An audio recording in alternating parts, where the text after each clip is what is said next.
नमस्कार विद्यार्थी मित्रांनो, कसे आहेत सर्व? तयारी सर्वांची जोरातच चालू असेल. बघा, लास्टचे जवळपास 50 दिवस राहिलेले आहेत. या 50 दिवसात आपल्याला सर्व काही एकदा रिव्हिजन करून शांत डोक्याने सर्व पेपरचं पुन्हा ॲनालिसिस करून आलेले प्रश्न पुन्हा रिव्हिजन करून आणि कोर्स सिलेबस जो असतो त्याचं एकदा रिव्हिजन पूर्ण करून आपल्याला या परीक्षेला सामोरे जायचं आहे. बघा, 50 दिवस राहिलेले आहेत. सर्व आपलं प्राणाला लावून इथं आपल्याला तयारी करायची आहे. तर आमच्या परीने जेवढं होईल तेवढं आम्ही इकडून प्रयत्न करत आहोत. आपणही आपले चांगले इनपुट द्या आणि नक्कीच आपण एक चांगला रिझल्ट देऊ. तर चला, आपण आज पुन्हा भेटत आहोत. आज राज्यसेवा पूर्वपरीक्षा प्रश्नपत्रिका जी आहे 2017ची ती बघणार आहेत आपण. तर ह्या सिरीजमधला हा 5वा व्हिडिओ असेल. तर चला, जास्त वेळ न घेता तुमचा आपण डायरेक्टली प्रश्नाकडे जाऊयात. तर बघूयात यावर्षी पहिला प्रश्न कोणता आलेला आहे तो. तर मग प्राचीन इतिहासाबद्दलचा प्रश्न आहे बघा मित्रांनो. प्रश्न असा आहे की पुढे दिलेल्या महाजनपदांच्या त्यांच्या आधुनिक नावांशी जोड्या जुळवा. तर ते महाजनपद आणि त्यांच्या आधुनिक नाव यांची जोड्या जुळवायला सांगितलेत आपल्याला त्यांनी. तर याचं योग्य उत्तर आहे बघा 1. तर त्याचं म्हणजे अंग जे महाजनपद आहे ते 16 महाजनपद होते सर्व ते. तर अंग महाजनपद आहे तर त्याचं आधुनिक नाव जे काय तर ते पूर्व बिहार. अंग पूर्व बिहार. मगधचं आधुनिक नाव काय तर ते दक्षिण बिहार. वज्जीचं आधुनिक नाव काय तर ते उत्तर बिहार. आणि मल्ला जे आहे तर ते आहे गोरखपूर जिल्हा, उत्तर प्रदेशमधलंच आहे पण. तर हे गोरखपूर जिल्हा आहे ते पर्याय क्रमांक 1 इथे योग्य आहे. तर बाकीचे महाजनपद पण बघून घ्या तुम्ही. नंतर महाराष्ट्रातील कोणतं महाजनपद होते औरंगाबाद इथे लोकेटेड आहे ते पण बघून घ्या. चला, नेक्स्ट बघू क्वेश्चन. पुढील प्रश्न आहे, सिंधू संस्कृतीचे शोधकर्ते व त्यांनी शोधलेले नगरे यांच्या जोड्या लावा. बघा, ते हडप्पा संस्कृतीबद्दलचा प्रश्न आहे. बघा, ज्यावेळेस हडप्पाचा शोध लावला तर ते हडप्पाचा शोध कोणी लावला, तेथील नगरे, हडप्पा संस्कृतीमधील नगरं. त्यात हडप्पा शहर, मोहंजोदाडो, चहुंदाडो, लोथल ह्या शहरांचा कोणी शोध लावला तर इथं समोर ग्रुप बी मध्ये दिलेले आहे त्यांनी. तर हडप्पाचा शोध कोणी लावला सर्वांना माहिती, दयाराम साहनी यांनी लावलेला आहे. पर्याय क्रमांक जो ऑप्शनमध्ये जो 3 आहे दयाराम साहनी, तो हडप्पा यांनी शोध लावला. मोहनजोदाडोचा शोध लावला तर राखलदास बॅनर्जी, त्यांना शॉर्टमध्ये RD बॅनर्जी असं म्हटलं जातं, ते राखलदास बॅनर्जी. चहुंदडचा शोध कोणी लावला तो गोपाल मुजुमदार. आणि लोथल जे पोर्ट होतं, एक बंदर होतं, ते लोथलचा शोध कोणी लावला तर ते रंगनाथराव. पर्याय क्रमांक 1 जो आहे तर तो योग्य उत्तर आहे. तर पर्याय क्रमांक 1. पुढील प्रश्न क्रमांक 3 बघू. खालीलपैकी कोणता मृदू दगड सिंधू संस्कृतीतील मुद्रा बनवण्यासाठी वापरण्यात आला. तर बघितलं आपण हडप्पा संस्कृतीमध्ये भरपूर मूर्ती वगैरे सापडलेल्या आहेत. एक ती साधूची जी मूर्ती सापडली आहे, अशा भरपूर मूर्ती सापडल्या. नंतर ती ब्रॉन्झची जी डान्सिंग गर्ल सापडली.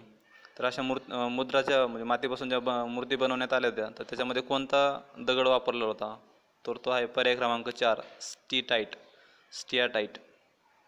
पर्याय क्रमांक 4. पुढील प्रश्न क्रमांक 4. महाजनपदे व त्यांचे राजे यांच्या जोड्या लावायला विचारल्यात. बघा, महाजनपदावर हा दुसरा प्रश्न आहे पुन्हा. आणि बघूया त्यांचे राजे कोण होते. तर कोसल, मगध, वत्स, अवंती. तर कोसलचा राजा कोण होता तर तो प्रसेनजित. कोसलचा राजा होता प्रसेनजित. मगधचा राजा होता, मगध हे खूप चांगलं एक पुढारलेलं, जास्त ताकद असलेली, ते शौर्य असलेलं त्याच्याकडं, तर ते तो मगध महाजनपद. तर ते मगध त्याचा राजा कोण होता तर महाजनपदाचा तर तो होता बिंबिसार. मगधचा होता बिंबिसार. वत्स जे होतं त्याचं होतं उदयन. आणि अवंती जे आहे त्याचं होतं प्रद्योत. पर्याय क्रमांक 2 आहे तो योग्य आहे. तर पुढील प्रश्न क्रमांक 5. खालीलपैकी कोणत्या बौद्ध ग्रंथात 16 महाजनपदाचा उल्लेख आढळतो. बघा, महाजनपदावर हा तिसरा प्रश्न आहे या एकाच पेपरमध्ये. तर हा 16 महाजनपदांचा उल्लेख कोणत्या बौद्ध ग्रंथात आढळला आहे. तर खाली काही बौद्ध ग्रंथांची नावं दिलेली आहेत. त्याच्यातील तो अंगुत्तर निकाय जो आहे पर्याय क्रमांक 1, त्याच्यामध्ये हा 16 महाजनपदांचा उल्लेख आढळतो, अंगुत्तर निकाय. तर हे 16 एक प्राचीन इतिहासासाठी जर तुम्हाला इंग्लिश जर बऱ्यापैकी येत असेल थोडंफार तर तुम्ही लुसंटचं जे आहे तर त्याच्यातलं ॲन्शियंट हिस्ट्री तो पाठ वाचू शकता. त्यातून खूप सारे प्रश्न आहे ॲन्शियंट आणि मिडेवलचे कव्हर केले जातात. तर इथं अंगुत्तर निकाय आहे. तिन्ही प्रश्न त्या लुसंटमधलेच आहेत. तर पुढील प्रश्न क्रमांक 6. पुढीलपैकी संगम साहित्यातील कवी कोण होते ते ओळखा. हा प्रश्न बघा त्या लुसंटमधून पण कव्हर झाला असता.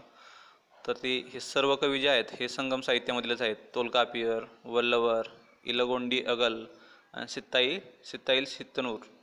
ते ब क ड पर्याय क्रमांक 4 जो आहे तो योग्य आहे. सर्व कवी हे संगम साहित्यातील आहेत. पुढील प्रश्न क्रमांक 7. खालील विवरणावरून व्यक्ती ओळखा. मागं पण आपण असे प्रश्न बघितलेले आहेत बघा. मी मागं पण बोललो तर असे खूप आयोगाचे जवळचे प्रश्न आहेत, त्यांना खूप आवडतात असले प्रश्न. वर्णन दिलेलं असतं आणि खाली व्यक्ती कोण आहे ते ओळखायला विचारलेलं असतं. तर वर्णन दिलेलं असं एका व्यक्तीचं. संस्कृतचे महान पंडित, तरीही पाश्चात्य विचारांचा स्वीकार, तत्वबोधिनी सभेमध्ये सहभाग, संस्कृत कॉलेजमध्ये पाश्चात्य विद्येचे अध्यापन सुरू केले, विधवा पुनर्विवाहासाठी प्राचीन धर्मग्रंथ व शास्त्राचा आधार दिला. तर असे कोण आहे? तर ते आहेत पर्याय क्रमांक 3 जो आहे ईश्वरचंद्र विद्यासागर. तर ही व्यक्ती आहे ईश्वरचंद्र विद्यासागर. पुढील प्रश्न क्रमांक 8. खालील विवरणावरून व्यक्ती ओळखा. मग तोच प्रश्न, त्याच पॅटर्नमधला प्रश्न आहे पुन्हा. हिंदुस्थानच्या 3ऱ्या वर्गाचा तारा हा इंग्रजांकडून किताब. 1864 मध्ये त्यांनी ट्रान्सलेशन सोसायटीची स्थापना केली होती. काँग्रेसची राष्ट्रवादाची भूमिका त्यांना मान्य नव्हती आणि त्यांनी मोहम्मदन अँग्लो ओरिएंटल स्कूलची स्थापना केली. तर वरील सर्वावरून जरी नाही कळलं तरी तो जो विधान दिलेला आहे त्याच्यावरून आपल्याला कळू शकतो. तर हे सर सय्यद अहमद खान. पर्याय क्रमांक 2 इथं योग्य आहे, सर सय्यद अहमद खान. पुढील प्रश्न क्रमांक 9. डॅश डॅश या मिथिलेतील बंगाली कवीला हिंदू राज्यकर्त्यांचे आणि बंगालच्या सुलतानांचे प्रोत्साहन मिळाले होते. तर कोणती बंगाली कवी तिला हिंदू राज्यकर्त्यांचे आणि बंगालच्या सुलतानांचे प्रोत्साहन मिळाले होते? तर ते आहे पर्याय क्रमांक 4 विद्यापती ठाकूर. पर्याय क्रमांक 4 विद्यापती ठाकूर. पुढील प्रश्न क्रमांक 10. सविनय कायदेभंग चळवळीबद्दल पुढील विधानात कोणते विधाने खरे नाहीत? खरे नाहीत म्हणजे डायरेक्टली काय ते खोटे आहेत. कोणते खोटे आहेत? विधान दिलेले आहेत. एक पहिलं विधान काय आहे? खान अब्दुल गफ्फार खान लाल शर्टवाल्या स्वयंसेवकांचे संघटन करून सरकारविरुद्ध एक तीव्र चळवळ अहिंसक मार्गाने सुरू केली, त्यात कर न देणे हेही अंतर्भूत होते. सविनय कायदेभंगात कर न देणे हे बरोबर आहे. नागालँडची राणी गेडुनलीने वयाच्या 13व्या वर्षी बंड पुकारले आणि 15व्या वर्षाची कारावासाची शिक्षा भोगली. 13 वर्षाची असताना तिनं बंड पुकारले आणि 15 वर्षाची कारावासाची शिक्षा भोगली तिनं. विधान 3 दिले आहे. सविनय कायदेभंग चळवळीमुळे काँग्रेस संघटना 1921-22 पेक्षाही ग्रामीण विभागात बलवान बनली गेली. आणि विधान 4 जे आहे व्यापारी समूहाने सरकारला मदत केली. तिथं कोणता चुकीचा आहे? तर ते आहे पर्याय क्रमांक 4 व्यापारी समूहाने सरकारला मदत केली. हे चुकीचं आहे. व्यापारी वर्गाने सरकारला मदत केली नव्हती. तर इथं पर्याय क्रमांक 4 बरोबर आहे त्याच्यामुळं. पुढील प्रश्न क्रमांक 11. डॅश डॅश यांच्याशिवाय देशातील जवळजवळ सर्वच प्रमुख व्यक्ती राष्ट्रीय सभेत सामील झाल्या होत्या. राष्ट्रीय सभा म्हणजे आपली काँग्रेस. तर त्या काँग्रेसमध्ये कोण सामील झालं नव्हतं असं विचारलं त्यांनी एक प्रकारे. तर ते होते पर्याय क्रमांक 2 सर सय्यद अहमद खान होते. तर ते या काँग्रेसमध्ये सामील झालेले नव्हते. पर्याय क्रमांक 2 योग्य आहे. पुढील प्रश्न क्रमांक 12. भारतीय राष्ट्रीय काँग्रेसने पहिल्या अधिवेशनात पारित केलेल्या खालील ठरावाबाबत काय खरे आहे? तर जे पहिलं अधिवेशन झालं होतं मुंबई इथे 1885 साली आणि त्याचे अध्यक्ष होते योमेशचंद्र बॅनर्जी. तर त्या अधिवेशनामध्ये जे ठराव झाले होते तर ते त्याच्याबद्दल खाली उल्लेख केलेला आहे. त्याच्यातील काय खरे आहे असं विचारलेलं त्यांनी. तर काय काय ठराव झाले ते बघू आपण. भारतीय प्रशासनाच्या कार्याची चौकशी करण्यासाठी रॉयल कमिशनची नेमणूक करणे, भारत सचिवाची भारतीय समिती रद्द करणे, लष्करावरील खर्च कमी करणे आणि अप्पर बर्माचे एकीकरण आणि त्यांचे भारतात होऊ घातलेल्या विलिनीकरणास विरोध करणे. तर इथं पर्याय क्रमांक जो आहे तो 3 अ, ब, क आणि ड हे सर्वचे सर्व बरोबर आहेत. पर्याय क्रमांक 3 सर्व विधाने बरोबर आहेत. पुढील प्रश्न क्रमांक 13 जोड्या लावायला आहे. धूमकेतू Navyug socialist फॅनगार्ड of Indian independence. तर इथं पर्याय क्रमांक 1 जो आहे तो म्हणजे आहे तशाच धूमकेतू जो कोलकाता येथे होता, नवयुग गुंतूर, नंतर सोशलिस्ट आहे मुंबईमध्ये, व्हॅनगार्ड ऑफ इंडियन इंडिपेंडन्स तो आहे बर्लिन येथे. पर्याय क्रमांक 1 ते न्यूजपेपर आहेत, आय थिंक हे वर्तमानपत्र आहेत. इथं पर्याय क्रमांक 1 आहे. पुढील प्रश्न क्रमांक 14. काही दुष्ट सामाजिक रूढींना विरोध दर्शविण्यासाठी गाडगे महाराजांनी डॅश डॅश या पारंपरिक प्रचार पद्धतीचा वापर केला. तर सगळ्यांनाच माहिती आहे ते क्रर्तनाचा वापर करत गावोगावी जाऊन कीर्तन करत त्यांनी सामाजिक रूढी परंपरांना ते विरोध दर्शवत. तर ते आहेत कीर्तन. पर्याय क्रमांक 4. पुढील प्रश्न क्रमांक 15. पुढील वाक्यात खाली दिलेल्या कोणाचे वर्णन केले आहे? बघा परत त्याच पॅटर्नचा हा तिसरा प्रश्न आहे. वर्णन करून ते व्यक्ती ओळखा. तर स्कॉटिश मिशन शाळेत असताना मानव सर्वत्र समान असतो हे तत्त्व शिकले होते. ख्रिश्चन मिशनऱ्यांच्या प्रभावामुळे त्यांना शिक्षणाचे, सामाजिक सुधारणांचे आणि जागतिक मानवतावादाचे महत्त्व कळले. त्यांनी विधवा पुनर्विवाहाला उघड उघड पाठिंबा दिला आणि स्त्री भ्रूण हत्येच्या प्रथेला विरोध केला. तर ते आहेत आपले सर्वांचे लाडके पर्याय क्रमांक 3 मध्ये ज्योतिबा फुले, महात्मा ज्योतिबा फुले. पुढील प्रश्न प्रश्न क्रमांक 16. तर इथे बघा अर्थच्या ओरिजिनबद्दल ज्या थिअरी ज्या आहेत, पृथ्वी उत्पत्ती संबंधी सिद्धांत जे आहेत आणि त्यांनी कोणी शोध लावला त्याचा, तर इथे जोड्या लावायला विचारलेत त्यांनी. तर याची लिस्ट मी टेलिग्राम चॅनलवर तुम्हाला शेअर करून देईल. भरपूर सारे जवळपास 8-9 थिअरीज आहेत, अशा सिद्धांत आहेत. तर आता हे विचारले, दुसऱ्या वेळेस पुढच्या मे वेगळ्या विचारू शकतो. त्याच्यामुळं आपण सगळ्या लिस्ट ते थिअरीज पाठ करून ठेवणं गरजेचं आहे.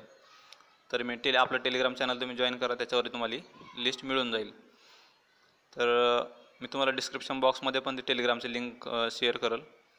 तर इथं जो संबंधित क्वेश्चन आहे तर त्याच्यामध्ये योग्य उत्तर आहे, जो पर्याय 4 आहे तो योग्य आहे. इथं बघा, इमॅन्युअल कांटने कोणती थिअरी सांगितली ते आहे वायुरूपी परिकल्पना. ती गॅसियस थिअरी जी सांगितली त्यांना ती वायुरूपी परिकल्पना सांगितली. नंतर लॅपलास जो आहे तर लॅपलासने सांगितली ती नेबुलार हायपोथेसिस सांगितली होती ना. नेबुलार हायपोथेसिस म्हणजे ते तेजेनिक परिकल्पना आहे, मराठीत थोडे विचित्रच नाव आहे ते. तेजेनिक परिकल्पना सांगितली होती ती लॅपलासनी. द चेंबरलिननं काय सांगितलं होतं ते प्लॅनेटेसिमल्स सांगितलं होतं. प्लॅनेटेसिमल्स म्हणजे इट इज छोट्या एक प्लॅनेटचा एक समूह असतो प्लॅनेटेसिमल्स. ते ग्रहकण परिकल्पना म्हणा त्याला मराठीमध्ये, ती चेंबरलिननं सांगितली. आणि जो जेम्स जीन्स आहे त्यांनी भरती परिकल्पना म्हणजे टायडल हायपोथेसिस सांगितलं होतं त्यांना. पर्याय क्रमांक 4. पुढील प्रश्न क्रमांक 17. पृथ्वीच्या अंतरंगासंबंधी खालीलपैकी कोणते विधान बरोबर आहे? तर पृथ्वीच्या अंतरंगासंबंधी कोणते विधान बरोबर आहे? तर ते खोलीनुसार तापमानात वाढ होते. पर्याय क्रमांक 3 जो आहे तर तो बरोबर आहे. तर खोलीनुसार तापमानात वाढ होते. तर अजून काय होतं? खोलीनुसार तापमानात वाढ होते, पण ती कशी होते? घटत्या प्रमाणात वाढ होते. घटत्या प्रमाणात वाढ म्हणजे कशी? तर पहिल्या आपण मागं पण ह्या टाईपचा प्रश्न बघितला बघा, सेम प्रश्न होता. तर त्याच्यामध्ये विचारलं होतं की खाली जसं आपण पृथ्वीच्या गर्भाकडे जाऊ तर तसं किती मीटरला किती डिग्री सेल्सिअस तापमान वाढतं, तर ते आपण बघितलं होतं. तर ते जवळपास 32 मीटरला 1 डिग्री सेल्सिअस तापमाने वाढत असतं. 32 मीटरला 1 डिग्री सेल्सिअस म्हणजे जवळपास 100 मीटरला 3 डिग्री सेल्सिअस हे एक अवरेज तापमान वाढत असतं. पण वरच्या 100 मीटरला जेवढं 3 डिग्री वाढलं तसं जसं खाली जाऊ तसं वाढणार नाही. मग ते घटत्या प्रमाणात वाढत गेलं. म्हणजे वर 100ला 3 वाढलं तर खाली पुढच्या 100ला ते मे बी 2 वाढू शकतं, पुढच्या 100ला 1च वाढू शकतं. तर म्हणजे घटत्या प्रमाणात वाढ होणे. तर पुढचं आता इथं बरोबर कोणता प्रश्न आहे? तर 17चा जो आहे तो पर्याय क्रमांक 3 बरोबर आहे. इथं खोलीनुसार तापमानात वाढ होते. पुढील प्रश्न बघू, सांद्रीभवन. ते मराठीत थोडं आपण इंग्लिशमध्ये बघू हा प्रश्न. The heat released at the time of condensation is called as. तर जे कंडेन्सेशनच्या वेळेस जी हीट रिलीज केली जाते एखाद्या रिॲक्शनकडून, तर त्याला काय म्हणायचं? तर ती लॅटेंट हीट, अनुद्भूत उष्णता. पर्याय क्रमांक 2 लॅटेंट हीट. पुढील प्रश्न क्रमांक 19. आता हे बघा, हे क्लायमेट आणि त्यांच्या डेट विचारले त्याने फीचर असतात. ते वसंत संपात, उन्हाळा अयनदिन, हिवाळा अयनदिन, शरद संपात. इथं पर्याय क्रमांक 1 जो आहे तो योग्य आहे. इथं पर्याय क्रमांक 1 योग्य आहे. म्हणजेच काय तर ते व्हर्नल इक्विनॉक्स जो आहे तो व्हर्नल इक्विनॉक्स होतो 21 मार्चला. Vernal equinox 21 March. नंतर कोणता होतो? समर सॉल्स्टाईस जो असतो, समर सॉल्स्टाईस होतो तो 21 जूनला होतो. नंतर विंटर सॉल्स्टाईस जो आहे तर तो 22 डिसेंबरला होतो. आणि लास्टचा जो आहे तो ॲटोमिनल इक्विनॉक्स तर तो आहे सप्टेंबर 23ला. पर्याय क्रमांक 1 योग्य आहे. इथं जिथं फास्ट होत असेल व्हिडिओ तिथं तुम्ही व्हिडिओ पॉज करा, व्यवस्थित प्रश्न समजून घ्या. तुम्हाला नोट करावं वाटलं तर नोट करून ठेवा तो प्रश्न. पुढील प्रश्न क्रमांक 20. खालील 4 स्थानिक वारे व नकाशातील 1, 2, 3, 4 आकड्यांनी दर्शविलेल्या वाऱ्यांच्या जोड्या लावा. तर हे आफ्रिका खंडाचा मॅप आहे बघा, नकाशा ह्या. तर विचारलं आहे त्यांनी स्थानिक वारे तिथली. तर 1, 2, 3, 4 असे पर्याय दिलेले आहेत. तर त्याचं सिरोक्को जो आहे पर्याय क्रमांक जो 1 आहे त्याचा योग्य आहे. बघा, 1मध्ये 1 जो दिलेला आहे नकाशामध्ये तर तो 1च्या ठिकाणी सिरोक्को वारे आढळतात तिथं. तर 2च्या म्हणजे हे मोरोक्को वगैरे साईड आहे ती म्हणजे वेस्ट साईडला, तर तिथं 1च्या जागी ते सिरोक्को वारे. नंतर 2च्या जागी तिथं खामसीन वारे. 3च्या जागी जे सापडतात ते हार्मेंटन वारे. आणि जे शेवटी दक्षिण आफ्रिकेच्या साईडला जे सापडतात टोकाकडे शेवटच्या तर त्या आहेत बर्ग वारे. पर्याय क्रमांक 1 इथं योग्य आहे. सिरक्को, खामसीन, हर्मिंटन आणि बर्ग. पर्याय क्रमांक 1. पुढील प्रश्न प्रश्न क्रमांक 21. ज्या ठिकाणी भूकंपाची निर्मिती होते त्या ठिकाणास काय म्हणतात? तर हे खूप आता कॉमन प्रश्न झाला आहे बघा. त्याला काय म्हणायचं मग? भूकंप नाभी म्हणायचा. फोकस मध्ये त्याला सिस्मिक फोकस. सिस्मिक फोकस जिथून तो बाहेर आहे त्याला काय म्हणायचं? एपिसेंटर. एपिसेंटर म्हणजे त्याला मराठीत म्हणतात बघा भूकंपाचे बाल्य केंद्र, एपिसेंटर. इथं पर्याय क्रमांक 2 योग्य आहेत. पुढील प्रश्न, बोरावारे डॅश डॅश या प्रदेशात वाहतात. तर बोरावारे जे ॲड्रियाटिक सी जो आहे तर त्या समुद्रात म्हणजे ॲड्रियाटिक समुद्रामध्ये बोरावारे वाहतात. ॲड्रियाटिक समुद्र जो आहे तो युरोपच्या वेस्ट साईडला आहे बघा, सॉरी युरोपच्या साऊथ साईडला आहे बघा. युरोप खंड जो आहे त्याच्या साऊथ साईडला ॲड्रियाटिक सी. पर्याय क्रमांक 3 योग्य आहेत. पुढील प्रश्न, वाफेचे रूपांतर बर्फात होण्याच्या क्रियेस डॅश डॅश म्हणतात. हा एक कॉमन प्रश्न झाला खूपच. सब्लिमेशन म्हणतात त्याला, संप्लवन. वाफेचे डायरेक्ट बर्फात रूपांतर होणे म्हणजे तो द्रव्यामध्ये न जाता डायरेक्ट स्थायूमध्ये जाणे, तर त्याला म्हणतात संप्लवन, सब्लिमेशन. पुढील प्रश्न प्रश्न क्रमांक 24. पेनगंगा, कृष्णा, तुंगभद्रा, कावेरी आणि त्यांचे उगमस्थान दिलेले आहे त्यांनी. याची पण मी एक सगळ्या आपल्या ज्या महत्त्वाच्या नद्या आहेत त्यांची पण एक लिस्ट मी शेअर करेल टेलिग्रामवर आणि इंस्टाग्राम चॅनलवर पण, तुम्ही तिथं बघून घ्या. पण संबंधित प्रश्नामध्ये याचं योग्य उत्तर आहे 2. म्हणजे पेनगंगा जी आहे तर पेनगंगाचा उगम कुठं होतो? ते बुधना-रांगमध्ये येतो. कृष्णाचा सगळ्यांनाच माहिती आहे महाबळेश्वर, कृष्णाचा महाबळेश्वर इथं होतं. नंतर तुंगभद्रा जी आहे तर ती गोमंतक शिखर, आणि कावेरी सर्वांनाच माहिती आहे ब्रह्मगिरी हिल्स. ब्रह्मगिरी हिल्स एक कोगडू डिस्ट्रिक्ट जो आहे कर्नाटकमधला तिथं होतो त्याचा कावेरीचा उगम. म्हणजे पर्याय क्रमांक 2 योग्य आहे. पुढील प्रश्न प्रश्न क्रमांक 25. हा पण एक खूप आवडता प्रश्न आहे बघा सर्वच UPSCला MPSCला असेल, वारंवार प्रश्न विचारला जातो याच्यावर. म्हणजे 8, 9, 10, 11पर्यंत 11 डिग्रीपर्यंत हे विचारलं जातं की ही खाडी किंवा हे संबंधित चॅनल जो आहे ते कोणत्या 2 ठिकाणांना वेगळं करतं. तर संबंधित प्रश्नाबद्दल पर्याय क्रमांक 2 इथं योग्य आहे. म्हणजेच काय तर 10 डिग्री चॅनल जो आहे तर तो अंदमान निकोबारला वेगळं करतो, अंदमानला निकोबारपासून वेगळं करतो 10 डिग्री चॅनल. आणि तो 8 डिग्री चॅनल जो आहे तो 8 डिग्री चॅनल मिनिकॉय आणि मालदीव यांना वेगळं करतो. मिनिकॉयला आणि मालदीवच्या मधून जातो तो. 9 डिग्री चॅनल जो आहे 9 डिग्री जो काय करतो मग तो मिनिकॉय लक्षद्वीपपासून विलग करतो, मिनिकॉयला लक्षद्वीपपासून वेगळा करतो तो. आणि डंकन पास जो आहे ते मराठीत त्याला डुंकन बोळ असं काहीतरी म्हटलं बघा ना, त्याला डंकन पास जो आहे तर डंकन पास काय करतो? लहान अंदमान मोठ्या अंदमानपासून विलग करतो. पर्याय क्रमांक 2 इथं योग्य आहे. पुढील प्रश्न क्रमांक 26. बेटे आणि त्यांचे वैशिष्ट्ये. तर इथं सालसेट, श्रीहरिकोटा, वेलिंग्टन, व्हीलर. तर इथं पर्याय क्रमांक 4 जो आहे तो योग्य आहे. सालसेटला काय होतं? सालसेटला तर 7 बेटांचा समूह, सालसेट 7 बेटांचा समूह. श्रीहरिकोटाला काय होतं? रॉकेट उतरण्याचे ठिकाण आहे ते. नंतर वेलिंग्टन जे आहे ते वेलिंग्टन काय नौदल स्थानक आहे. आणि व्हीलर जे आहे ते मिसाईल उतरण्याचे ठिकाण जे आहे व्हीलर हे ओडिसामध्ये आहे ते व्हीलर. पर्याय क्रमांक 4 योग्य आहे त्याचा. पुढील प्रश्न क्रमांक 27. खालीलपैकी कोणते वैशिष्ट्य CBD मध्यवर्ती व्यापार जिल्ह्याला लागू पडत नाहीत? तर मोठ्या प्रमाणात कार्यालय व दुकाने, सुलभ वाहतूक, आडव्यापेक्षा उभी वाढ आणि निवासस्थानी असलेला विभाग. त्याच्यातलं लागू पडत नाहीत म्हणजे याच्यातलं कोणतं लागू पडत नाही तर ते निवासस्थानी असलेला विभाग जो आहे म्हणजेच फक्त D. पर्याय क्रमांक 3 जो आहे तो योग्य आहे. निवासस्थानी असलेला विभाग इथं लागू पडत नाही. बाकी मोठ्या प्रमाणात कार्यालय व दुकाने पाहिजेत, सुलभ वाहतूक पाहिजे, आडव्यापेक्षा उभी वाढ जास्त पाहिजे म्हणजे बिल्डिंग हा उंच उंच असले पाहिजेत, तर तेच मध्यवर्ती व्यापार जिल्हा होण्यास लागू पडतात. निवासस्थानी असलेले विभाग नको आहे त्यांना. पर्याय क्रमांक इथं 3 जो आहे तो योग्य आहे, फक्त D. पुढील प्रश्न वाढत्या क्षारतेनुसार म्हणजे सॅलिनिटी इन्क्रीजनुसार समुद्राचा बरोबर क्रमांक ओळखा. तर इथं बरोबर क्रमांक जो आहे तो पर्याय क्रमांक 2 इथं बरोबर आहे. बाल्टिक समुद्र, अंदमान समुद्र, कॅरिबियन समुद्र आणि मृत समुद्र. तर बाल्टिक समुद्राचं आय थिंक 5 ते 7% पर्यंतच हे त्याचे क्षारता आहे. तर डेड सीची तर खूप आहे, 220 आय थिंक आहे त्याची, 220पर्यंत आहे डेड सीची. पर्याय क्रमांक 2 इथं योग्य आहे. बाल्टिक समुद्र, अंदमान समुद्र, कॅरिबियन समुद्र, मृत समुद्र. पुढील प्रश्न क्रमांक 29. खालील विधानांचा विचार करा. लानिनो म्हणजे लहान मुलगी.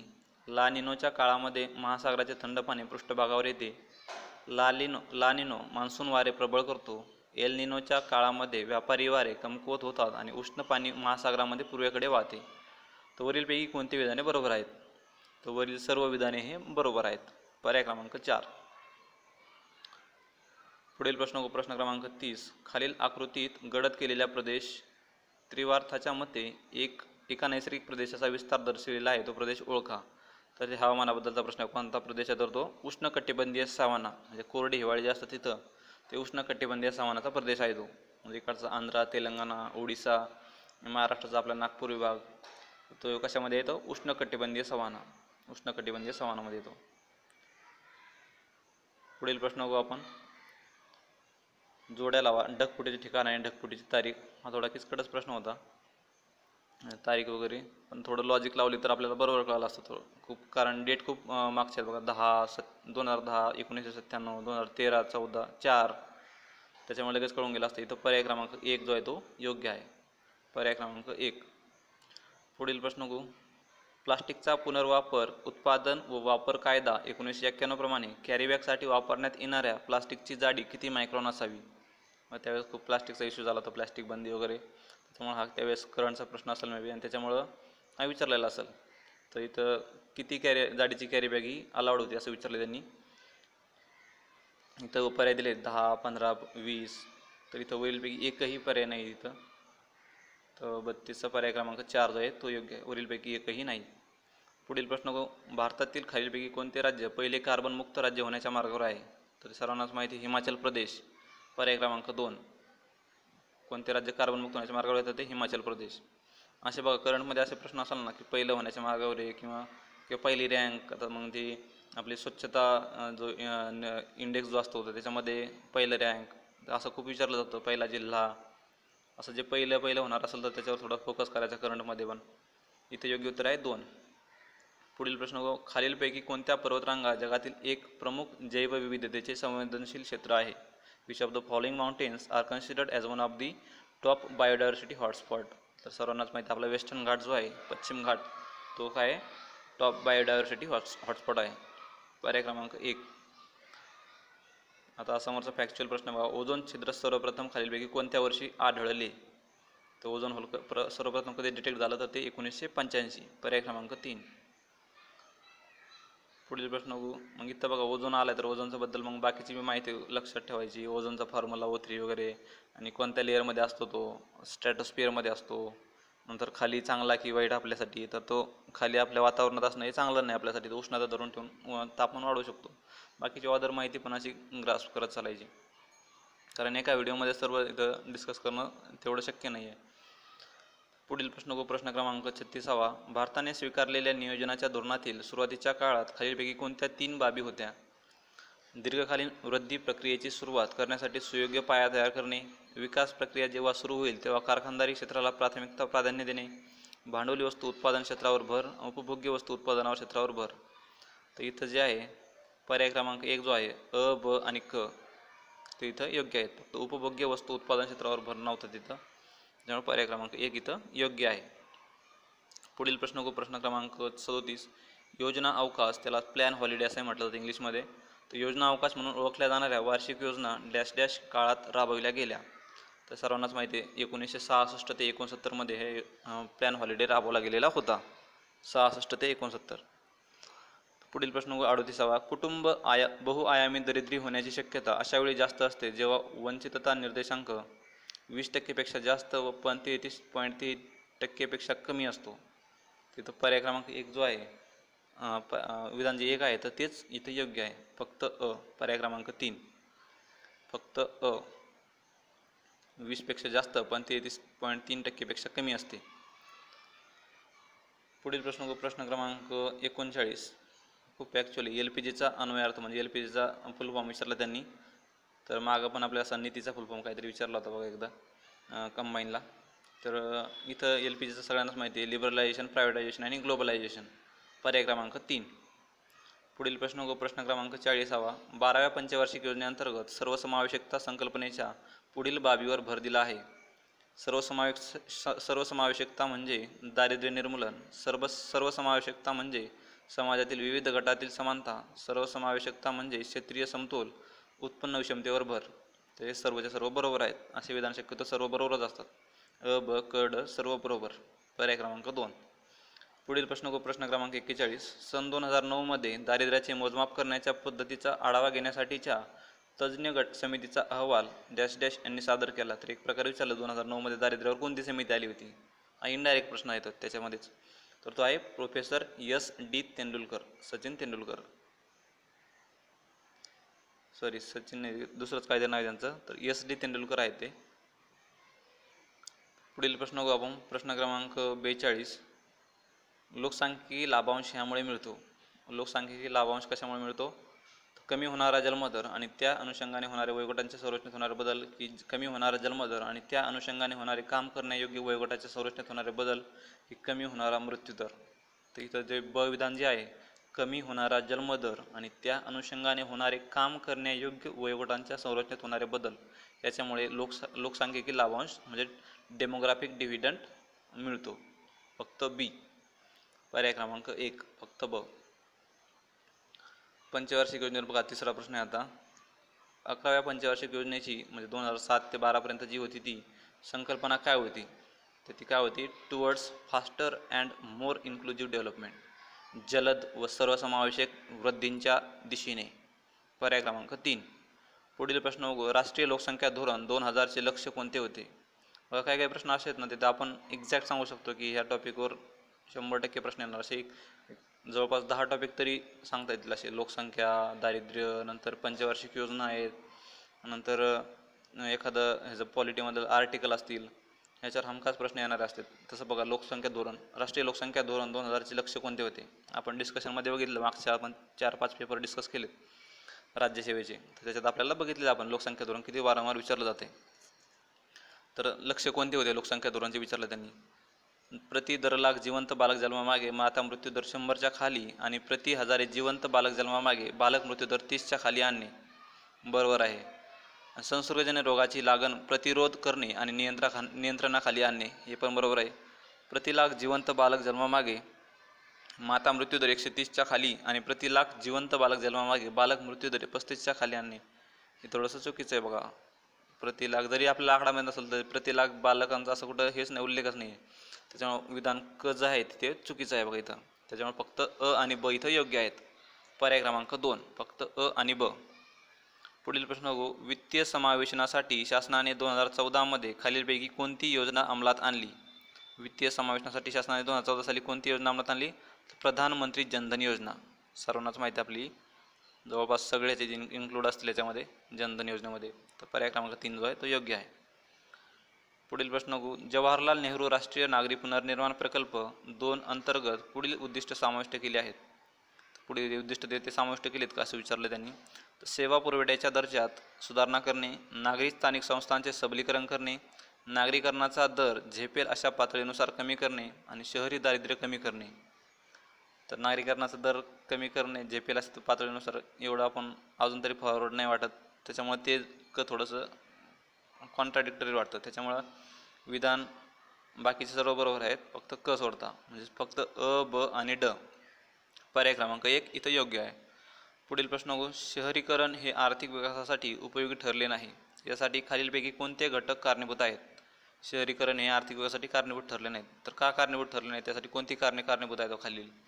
तर नियोजनात शहरातील झोपडपट्टीकडे दुर्लक्ष झालं, असंघटित क्षेत्राची भांडवलदार, जमीनदार व कंत्राटदाराकडून पिळवणूक झाली, भांडवलशाही संबंधित तंत्रज्ञानामुळे बेरोजगारीत झालेली वाढ, आर्थिक वाढीच्या फायद्याची समाजात केलेली असमान वाटणी. ते वरीलपैकी सर्व कारणे ही कारणीभूत आहेत शहरीकरणास, जे विकासासाठी आपल्याला उपयोगी ठरलेले नाहीत. पुढील प्रश्न प्रश्न क्रमांक 48. कुळ कायदा वहिवाट सुधारणांमध्ये पुढील गोष्टींचा समावेश होतो. वहिवाट कुळ कायदा जो आहे त्याच्यामध्ये कोणत्या गोष्टीचा समावेश होतो. तर कुळ खंडणी, वहिवाट खंड भाडे नियमन, वहिवाटीची सुरक्षितता, कुळांना मालकी हक्क देण्याबाबत पुष्टी आणि कसाऊ जमिनीच्या आकारावर मर्यादा, हे सर्व विधाने याच्यामध्ये कुळ कायद्यामध्ये समाविष्ट केलेले आहेत. अ, ब, क आणि ड. पर्याय क्रमांक 2. पुढील प्रश्न बघू. DBTचे पुढीलपैकी कशाचे संक्षिप्त रूप आहे. मग आपलं LPGचा मागा जो संक्षिप्त रूप विचारलं होतं, तर ते आता DBT बद्दल विचारलेलं आहे. तर DBT हे कशाचे संक्षिप्त रूप आहे. तर ते direct benefit transfer, DBT direct benefit transfer. पर्याय क्रमांक 2 इथं योग्य आहे. पुढील प्रश्न बघू. प्रश्न क्रमांक 50. ग्रीन क्लायमेट फंडची स्थापना कोणत्या वर्षी झाली. मग UNFCCचा हा ग्रीन क्लायमेट फंड आहे, ते कॅनकम समिटमध्ये जी झाली होती 2010 साली. तर ते United Nations framework convention on climate चेंजमध्ये हा ग्रीन क्लायमेट फंडाची स्थापना झाली, तर ती कोणत्या साली स्थापन झाला होता? 2010 साली. पर्याय क्रमांक 1 इथं योग्य आहे. पुढील प्रश्न क्रमांक 51. पृथ्वीवरील एका विशिष्ट ठिकाणी चुंबकीय शिखराचा आडवा घटक 0.26 एकक असून तेथील उतार कोन 60 डिग्री आहे. या ठिकाणी पृथ्वीचे चुंबकीय क्षेत्र किती एकक असेल? तर याचं बघा, चुंबकीय क्षेत्राचा फॉर्म्युला एक, तर ह्याच्यामध्ये BE ते शॉर्टमध्ये दाखवला जातो. B = HE, म्हणजे HE मध्ये कोणता आपला तो आडवा घटक हॉरिझॉन्टल जो कंपोनंट दिलेला आहे 0.26 डिवायडेड बाय cos 60. तो cos 60 आहे तर 1/2. तर असं एक प्रकारे उत्तर काढून आपल्याला ते पर्याय क्रमांक 1 0.52 एकक इतका मिळतो. पर्याय क्रमांक 1 0.52 एकक.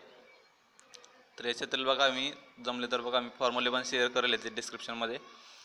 पुढील प्रश्न क्रमांक 52.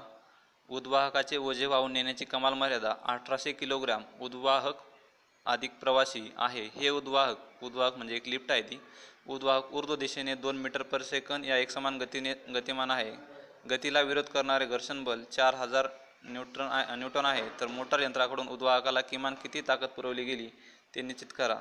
तर ती 59 हॉर्स पॉवर एवढी ताकद. मग ते बाकीचं वॅटमध्ये जर काढली त्याचं उत्तर, तर ते 4000 वॅट एवढं उत्तर मिळतं त्याचं. पर्याय क्रमांक 1 इथं योग्य आहे. पुढील प्रश्न क्रमांक 53. ज्याच्या प्रत्येक पृष्ठभागाची वक्रता त्रिज्या 50 सेंटीमीटर आहे अशा डबल बहिर्वक्र भिंगाचे नाभी अंतर किती असेल? जर काचेचा वक्रीभवन दर्शक 1.50 असेल तर तो 50 सेंटीमीटर असेल. पर्याय क्रमांक 3. पुढील प्रश्न लांबीचे नवीन एकक असे निवडले की ज्यानुसार निर्वात पोकळीत प्रकाशाची गती 1 एकक येते. जर सूर्यप्रकाश सूर्यापासून पृथ्वीपर्यंत अंतर 8 मिनिट आणि 20 सेकंदात कापत असेल तर लांबीच्या नवीन एककानुसार सूर्य व पृथ्वीवरील अंतर किती होते? तर ते पर्याय क्रमांक 2 मध्ये दिलेलं आहे. 500 एकक ते 500 युनिट अंतरे सूर्य आणि पृथ्वीच्या दरम्यानचं होऊन जाईल. पर्याय क्रमांक 2 योग्य आहे तिथं. त्या संबंधित 55व्या प्रश्नाचं तसंच उत्तर काढलं तर ते पर्याय क्रमांक 4 जो आहे 11200 हर्ट्झ हे उत्तर इथं योग्य आहे. पुढील प्रश्न 56. जर 2 रोध एकसर जोडणीने जोडले, इथं 2 टाईपचे असतात बघा, एकसर जोडणी आणि समांतर जोडणी. तर 2 रोध एकसर जोडणीने जोडले तर त्यांचा परिणामी रोध 45 ओहम होतो.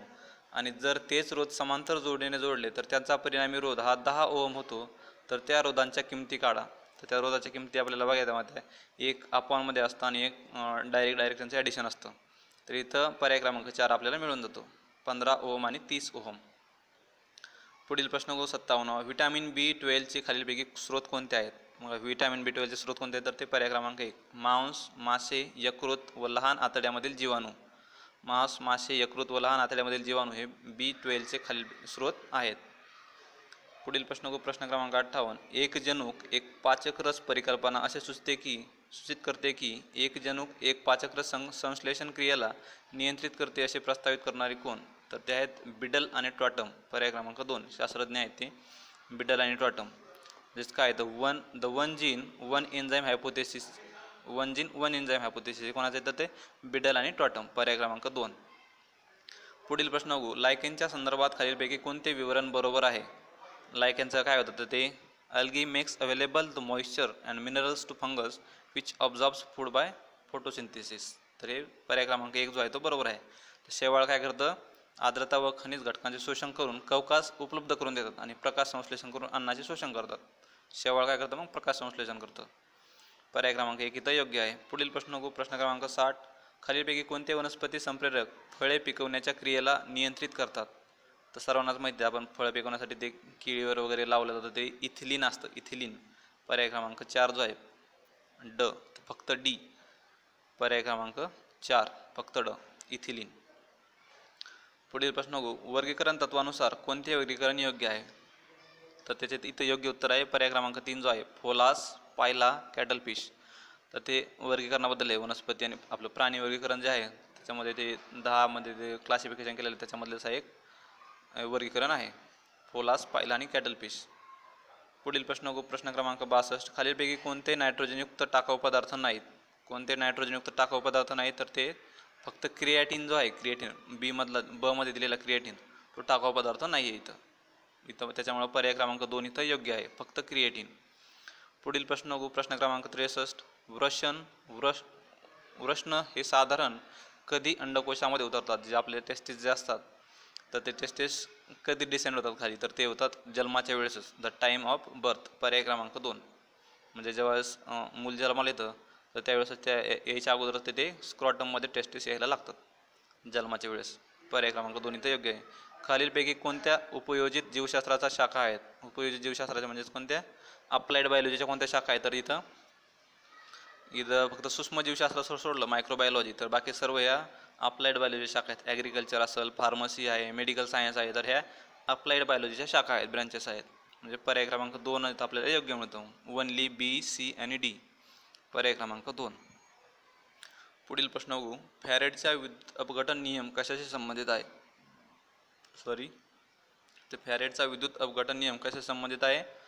तर तो आहे इक्विव्हॅलंट वेटशी संबंधित आहे फॅरेडचा विद्युत अपघटन नियम.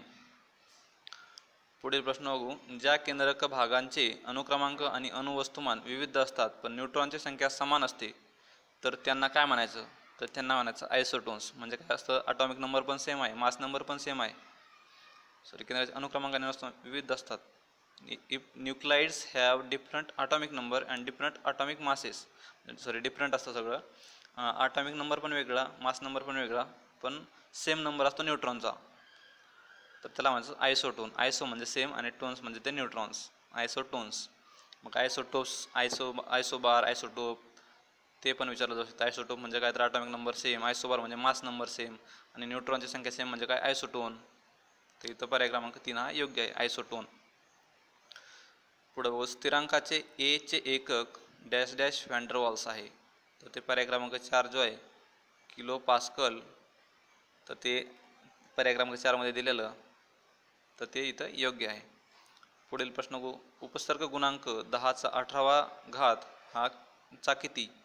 तर त्याला एक प्रकार काय म्हणतात? Prefix for the multiple of 10⁻18 is. The prefix किती मग त्याला? तर ते आहे एक्झा. पर्याय क्रमांक 3 एक्झा. हे पण बघा त्या लुसंटमध्ये दिलेलं आहे, लिस्टच दिलेली आहे तिथे एक 10⁻1 पासून डायरेक्टली. तर इथं पर्याय क्रमांक 3 हा योग्य आहे इथं. पुढील प्रश्न बघू. ज्या सामूल्य म्हणजे pHला प्रथिन कलिलांवर असलेला भार विरुद्ध होतो त्याला इंग्लिशमध्ये बघू. The pH at which the change on proton colloid is reverse is called as isoelectric point. पर्याय क्रमांक 4. समोर एक केमिकल रिॲक्शन दिली नेक्स्ट क्वेश्चनमध्ये. N2 + 3H2 gives two compounds of ammonia plus heat. तर हे ली चॅटलियरच्या तत्व असे सूचित करते की डॅश डॅश असेल तर वरील रासायनिक अभिक्रियेत जास्तीत जास्त अमोनिया वायू तयार होईल. तर याच्यात पहिलं जे पर्याय क्रमांक 1 जो आहे, उच्च दाब व कमी तापमान दिलं तर त्याच्यामध्ये जास्तीत जास्त अमोनिया तयार होईल. उच्च दाब दिला आणि कमी तापमान. पर्याय क्रमांक 1. पुढील प्रश्न प्रश्न क्रमांक 71. जोड्याजवळ आणि म्हणजे अधिनियम दिले आणि त्यांची तरतूद दिलेली कधी? तर इथं पर्याय क्रमांक 1 जो योग्य आहे तिथं. तर भारतीय परिषद अधिनियम जो आहे 1909चा भारतीय परिषद अधिनियम, तर त्याच्यामध्ये काय सांगितलेलं आहे त्यानं, आपल्याला ही मराठी इंग्लिशमध्ये बघू आपण, मराठीत बघू जमलं तर बघा. भारतीय परिषद अधिनियम तर 1909चा जो कायदा त्याच्यामध्ये काय सांगितलं होतं? पहिल्यांदाच मुस्लिम समुदायासाठी स्वतंत्र प्रतिनिधित्व दिलं. सेपरेट इलेक्टोरेट दिलं होतं त्यांना मुस्लिमांसाठी 1909 मध्ये. इतिहासाबद्दलचा प्रश्न आहे बघा. आणि भारत सरकार अधिनियम 1919चा आहे. तर 19 मध्ये काय केलं होतं त्यानं? प्रांतामध्ये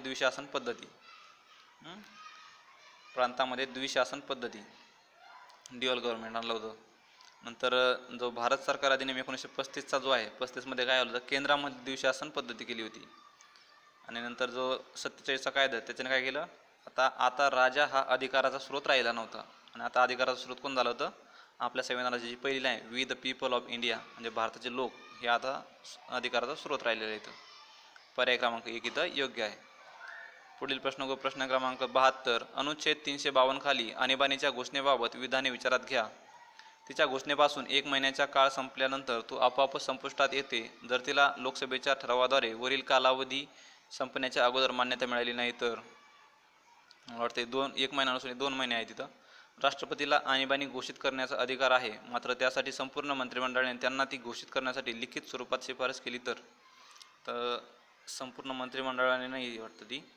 तर त्याच्यामुळे दोन्ही विधाने तर चुकीची आहेत, दोन्ही विधाने चुकीची आहेत. पर्याय क्रमांक 4 हे संबंधित प्रश्न हा पॉलिटिक्स आहे बघा, राज्यघटनेसंबंधित प्रश्न आहे इथं दोन्ही विधाने चुकीची आहेत. पुढील प्रश्न बघू, न्यायालयीन पुनर्विलोकन. तर हे ज्युडिशियल रिव्ह्यू जो आहे त्याला न्यायालयीन पुनर्विलोकन म्हटलं जातं इथं. त्याबद्दल खालील कोणती विधाने बरोबर नाहीत म्हणजे चूक आहेत विचारलं त्यांनी. तर भारतीय राज्यघटनेने न्यायालयीन पुनर्विलोकन पद्धतीचे स्पष्ट वर्णन केलेले नाही. बरोबर आहे, स्पष्टपणे असं कुठंतरी एक्सप्लिसिटली सांगितलेलं नाही त्यांनी राज्यघटनेमध्ये न्यायालयीन पुनर्विलोकन.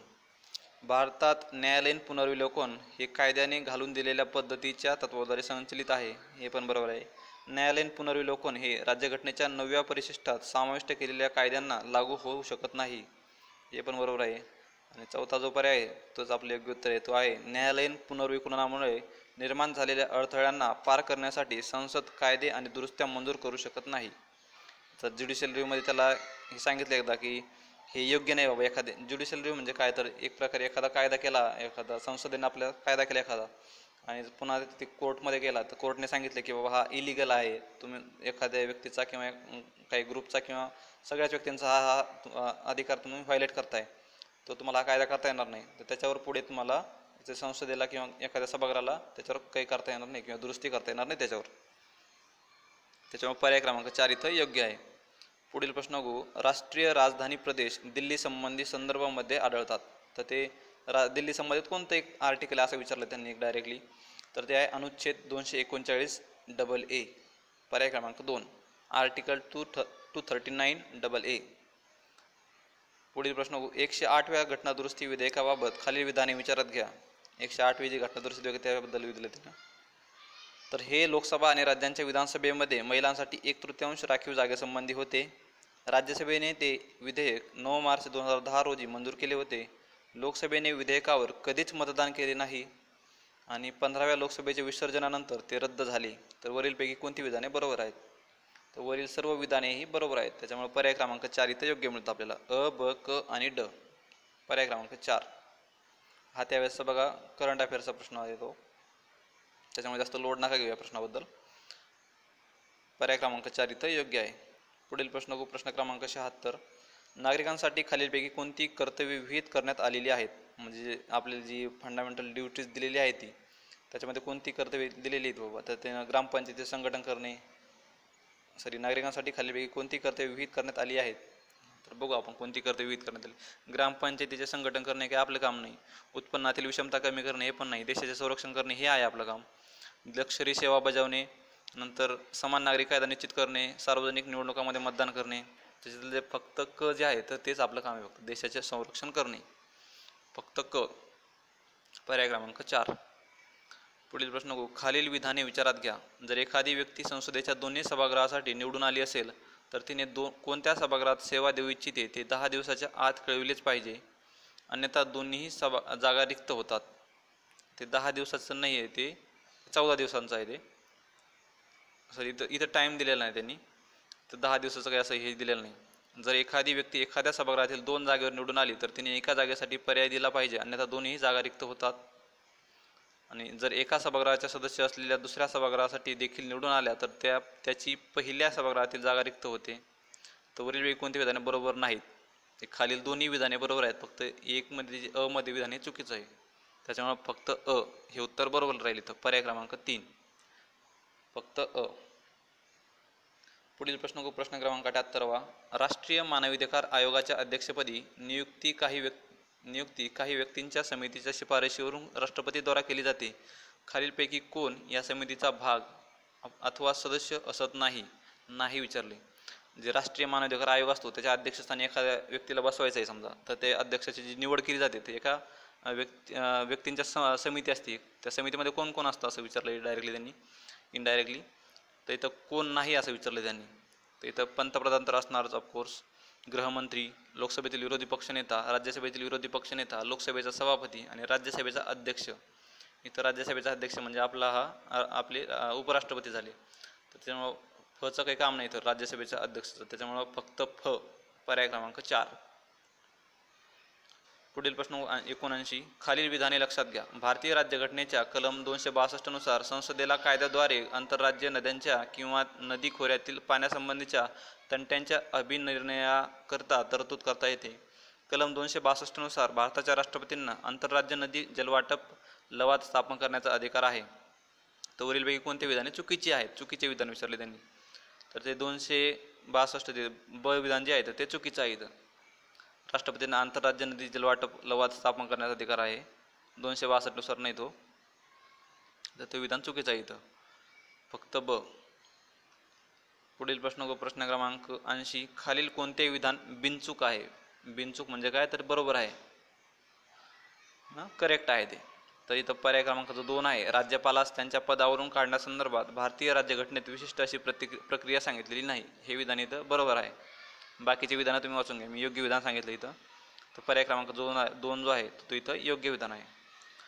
पुढील प्रश्न विभागीय परिषदासंदर्भात खालीलपैकी कोणते विधान बिनचूक नाहीत? बिनचूक नाहीत म्हणजेच काय? चूक आहेत ते.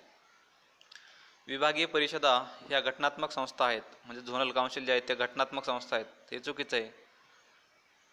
आणि नंतर काय? 1956च्या राज्य पुनर्रचना कायद्यानुसार त्यांची निर्मिती झालेली आहे. बरोबर आहे ते. केंद्रीय गृहमंत्री हा विभागीय परिषदांचा अध्यक्ष असतो. हे पण बरोबर आहे. भारतात एकूण 7 विभागीय परिषदा देशातील एकूण 7 विभागांसाठी निर्माण करण्यात आलेल्या आहेत. तर हे चुकीचं आहे बघा इथं. तर इथं फक्त पर्याय क्रमांक 2 जो आहे फक्त अ आणि ड हे चुकीचे आहेत. इथं फक्त अ आणि ड पर्याय क्रमांक 2. पुढील प्रश्न बघू आपण. पंचायती राज वर 73व्या घटना दुरुस्तीमध्ये समावेश असलेल्या खालीलपैकी कोणत्या तरतुदी ह्या ऐच्छिक तरतुदी नाहीत? ऐच्छिक तरतुदी नाहीत म्हणजेच काय? ते मॅन्डेटरी आहेत. त्या सक्तीच्या तरतुदी कोणत्या असं विचारलं त्यांनी. तर सक्तीच्या तरतुदी ज्या आहेत त्या पहिल्या 2 ज्या तरतुदी आहेत त्या सक्तीच्या आहेत. पहिल्या अ आणि क जे तरतुदी आहेत त्या सक्तीच्या आहेत. म्हणजे पर्याय क्रमांक इथं 1 योग्य ठरतो. फक्त अ आणि क. सक्तीच्या कोणत्या? तर ग्रामपंचायत, पंचायत समिती आणि जिल्हा परिषद यांचे लोकप्रतिनिधी मतदारांद्वारे प्रत्यक्षरित्या निवडले जातील. हे सक्तीचंच आहे. तसंच निवडलं गेलं पाहिजे. आणि पंचायत राज संस्थांची निवडणूक लढवण्यासाठी 21 वर्षे ही किमान वयोमर्यादा असेल. हे पण इथं सक्तीचंच आहे. त्याच्यामुळे फक्त अ आणि क पर्याय क्रमांक 1 इथं योग्य ठरतो. म्हणजे बाकीचे विधान जे आहे ते स्थानिक म्हणजे जे खासदार आमदार असतील त्यांना त्याच्यात सदस्यत्व द्यायचा की नाही हे आता ज्याच्या ग्रामपंचायतवर की ज्याच्या राज्यावर ठरवलं डिपेंड असते. तर पुढील प्रश्न क्रमांक 83. आंतरराष्ट्रीय न्यायालयाबाबत खालीलपैकी कोणते विधान बरोबर आहे? International court of justice J आहे हा एक UN चा पार्ट आहे बघा तो. तर त्याच्याबद्दल कोणते विधान बरोबर आहे असं विचारलं त्यांनी. तर हे कायमस्वरूपी जिनेवा येथे कार्यरत आहे. ते चुकीचं आहे. जिनेवा नाही, हेग येत आहे ते. त्यांच्या पुढे असलेले सर्व प्रश्न उपस्थित न्यायाधीशांच्या बहुमताने सोडवले जातात. तर हेच विधान इथं बरोबर आहे. त्याच्या पुढे असलेले सर्व प्रश्न हे उपस्थित न्यायाधीशांच्या बहुमताने सोडवले जातात. पर्याय क्रमांक 2 इथं योग्य ठरतो. पुढील प्रश्न 17व्या एशियाड खेळातील पदकांबाबत खालीलपैकी कोणते विधान बरोबर आहे? यजमान जपानने 2रे स्थान प्राप्त केले. दक्षिण कोरिया पदकांच्या संख्येनुसार प्रथम स्थानी होता. भारताने 59 पदकांसह 5वे स्थान प्राप्त केले. तर इथं कोणते विधान बरोबर आहे? तर वरीलपैकी एकही विधान इथं बरोबर नाही. तर त्यावेळेस हा चालू घडामोडीबद्दलचा प्रश्न आहे. त्याच्यामुळे जास्त काही इथं तुम्ही लई स्ट्रेस नका घेऊ. वरीलपैकी एकही नाही. पर्याय क्रमांक 4. पुढील प्रश्न क्रमांक 85. बघा इथं देश आणि त्यांच्याबद्दल एक निकनेम म्हणता येईल त्यांना ते विचारलेलं आहे. इथं पर्याय क्रमांक 1 हा इथं बरोबर आहे. त्याच्यामुळं लँड ऑफ लेक केक्स जो आहे, लँड ऑफ केक्स कोणाला म्हणायचं? तर ते Scotland. Land of lake cakes. Land of canals आहे नेदरलँड. लँड ऑफ 1000 लेक्स तर तो आहे Finland. Land of white elephant तो आहे थायलंड. पर्याय क्रमांक 1. पुढील प्रश्न क्रमांक 86. राष्ट्रकुलाबाबत खालील विधाने विचारात घ्या. राष्ट्रकुल म्हणजे कॉमनवेल्थ. तर त्याची औपचारिक स्थापना 1931 मध्ये झाली. त्यात स्वतःची घटना अथवा सनद नाही. नव्याने सदस्य झालेला देश रवांडा आहे आणि नुकत्याच बाहेर पडलेला देश हा मालदीव आहे. तर इथली सर्व विधाने बरोबर आहेत. अ, ब, क आणि ड बरोबर आहेत इथं कॉमनवेल्थ बद्दल. पुढील प्रश्न क्रमांक 87. खालीलपैकी कोणते विधान बरोबर नाही? जुलै 2016 पर्यंत भारतातील 35 जागतिक वारसा स्थळांना युनेस्कोने मान्यता दिली आहे. लाल किल्ला परिसर आणि खजुराहो ही भारताची 2 स्थळे वारसा स्थळांच्या यादीत पहिल्यांदा समाविष्ट केली गेली होती. हे चुकीचं आहे बघा. हे खजुराहो नव्हतं, ते अजंता आणि याच्यासोबत अजून कोणतं आय थिंक एलोरा होतं, ती समाविष्ट केलेली आहे तिथं युनेस्कोमध्ये सर्वप्रथम. त्याच्यामुळे बरोबर विधान कोणते नाही, तर ते पर्याय क्रमांक 2 जो आहे तो बरोबर नाही इथं. आणि तिसरं विधान जे आहे नुकतीच समाविष्ट झालेली कांचनजंगा राष्ट्रीय उद्यान आणि इतर 2 हे बरोबरच आहे. जुलै 2016मध्ये ली कार्बुजियर यांच्या 7 देशातील 17 प्रकल्पांचा समावेश युनेस्कोच्या जागतिक वारसा स्थळांच्या यादीत केला होता. तर हे पण बरोबर आहे. तिथं पर्याय क्रमांक 2 इथं योग्य ठरवतं, इथं बरोबर नाही. पुढील प्रश्न प्रश्न क्रमांक 88, खालीलपैकी कोणते विधान बरोबर नाही? बरोबर नाही, टेहरी धरण हे जगातील सर्वात उंच धरण आहे. हे विधान चुकीचं आहे इथं बघा. टेहरी धरण हे जगातील सर्वात उंच धरण आहे, चुकीचं आहे. पर्याय क्रमांक 1 इथं योग्य आहे. पुढील प्रश्न क्रमांक 89, भारतातील सर्वाधिक लांब पल्ल्याची रेल्वे कोणती? तर ती विवेक एक्सप्रेस जी आहे पर्याय क्रमांक 2 मध्ये दिलेली, डिब्रुगड ते कन्याकुमारीपर्यंत धावते ती, तर ती सर्वात लांब पल्ल्याची रेल्वे आहे, विवेक एक्सप्रेस. पुढील प्रश्न क्रमांक 90, खालीलपैकी कोणती जोडी अयोग्य आहे? नृत्य आणि नृत्यांगना. आता इथं बघा भरतनाट्यम, कथ्थक, कुचिपुडी, ओडिसी आणि त्यांची नृत्यांगना कोणकोणत्या आहेत, त्याची अयोग्य जोडी ओळखायला विचारले आपल्याला. तर भरतनाट्यमसोबत पद्मा सुब्रमण्यम योग्य आहे, कथ्थकसोबत सितारा देवी आहेत, कुचिपुडीसोबत मृणालिनी साराभाई ही चुकीची जोडी आहे इथं, आणि ओडिसी जी आहे ती इंद्राणी रहमान. इथं पर्याय क्रमांक 3 जो आहे तर ती अयोग्य जोडी आहे, त्याच्यामुळे मिसमॅच होणारी जोडी पर्याय क्रमांक 3 कुचिपुडी मृणालिनी साराभाई. पुढील प्रश्न 91, भारतातील कोणत्या राज्यात सरहुल उत्सव साजरा केला जातो? तर सरहुल उत्सव जो आहे तो झारखंड राज्यामध्ये साजरा केला जातो, पर्याय क्रमांक 3 झारखंड. पुढील प्रश्न क्रमांक 92, लेखक आणि त्यांची ग्रंथसंपदा. तर इथं मुनव्वर राणा जे आहेत तर त्यांचे मुनव्वर राणाचे शहादबा, जशविंदर जे आहेत जशविंदरचे आहे अगरबत्ती, आशा मिश्रा जे आहेत ते उचाट, आणि नंदा हकीम जे आहेत त्याचे सत्याग्रहण. त्याच्यामुळे पर्याय क्रमांक इथं आपल्याला 3 योग्य मिळतो, पर्याय क्रमांक 3. पुढील प्रश्न, सर्वात मोठे देश चढत्या क्रमाने लावा. चढत्या क्रमाने लावायचं म्हणजे चढत्या काय तर कमीकडून मोठ्याकडे जायचं.